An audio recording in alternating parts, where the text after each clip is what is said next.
السلام عليكم ومرحبا بكم في شهيوة ماجدة. الوصفة اليوم ان شاء الله نحضروا حريشات فرديين في الفرن، كيجيو رائعين بالكاكاو والفيغميسيل، كيجيو ولا اروع، كيجيو لذاذين ما تشبعوش منهم. طريقة سهلة وبسيطة تحضروهم هكا للكوتي ولا الفطور الصباح، كيجيو غزالين ومشقين كما كتشوفوا معايا هنا. كنقول لكم مرحبا بكم في شهيوة ماجدة، ما تنساونيش من لايكاتكم والتشجيعات ديالكم طبعا. وبسم الله على بركة الله. هنا في واحد لوبول عندي 3 ديال الكيسان ديال السميده، السميده اللي مخصصه يعني للحرشه او البغرير.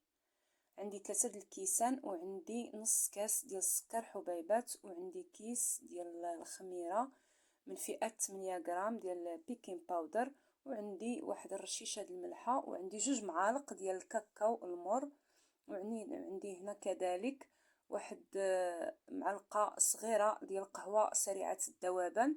وهاد النواشف كنخلطها مع بعضياتها مزيان كما كتشوفوا معايا، راها ساهله وبسيطه.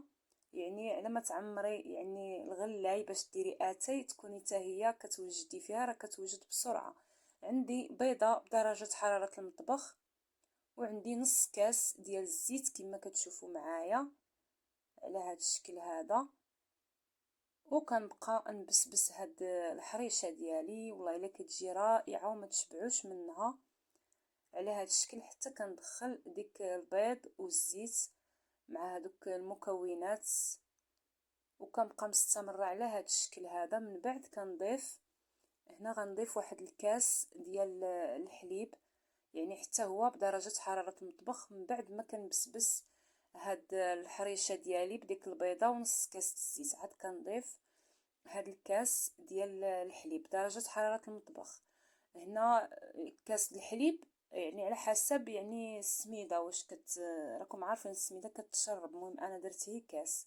الا بانت لكم مازال يعني ناشفه هكا غتزيدوا ربيع كاس هكا ولا نص كاس، وكتخلطوا على هذا الشكل. بعد ما ضفت الحليب كنضيف الفيغميسيل، وكنخلي هذا الخليط على ما كنغسل يديا، وكنجيب اللاطه اللي كتدخل الفرن دايره لها هاد بابي كويسو. وعندي هنايا فين غنفند هاد الحريشه هذه السميده كما كتشوفوا معايا على هاد الشكل. هنا راه يمكن لكم ديروا حتى السميده البيضاء، يمكن لكم ديروها، راه كتباع يعني في الهري حتى هي كتجي رائعه. لحقاش يعني عندنا الحريشه ديالنا غنديروا فيها الكاكاو، ما غتبان لا صفراء ولا يعني بيضه. هذيك السميده البيضاء كنستعملها بزاف، كتجي رائعه حتى هي. هنا كنبقى كندير كويرات يعني على حساب نتوما وشنو باغيين، صغار او كبار، وكنفندهم في هاد السميده كما كتشوفوا معايا. هنا الفران ديالي راه سبق لي وشاعله. بعد ما كنسالي هاد الكويرات كنولي ندردر عليهم شويه السميده، وكندخلهم الفرن. كنديرها من التحت، انا عندي فرن يعني الغاز، كنديرها من التحت حتى كتبدا تشقق، ومن بعد كنولي نديرها من الفوق حتى كطيب يعني وتاخذ حقها في الطياب. يعني درتها من التحت يعني فقط يعني هي تشقات، ومن بعد درتها من الفوق يعني طابت ليا من التحت.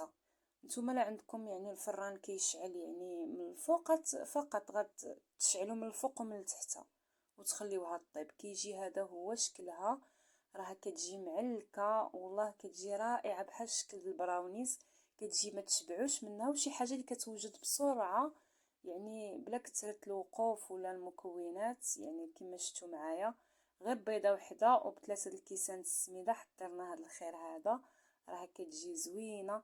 هنا كنقول لكم شاركوا الوصفه مع العائله والاصدقاء، وتفعلوا الجرس باش يوصلكم كل جديد.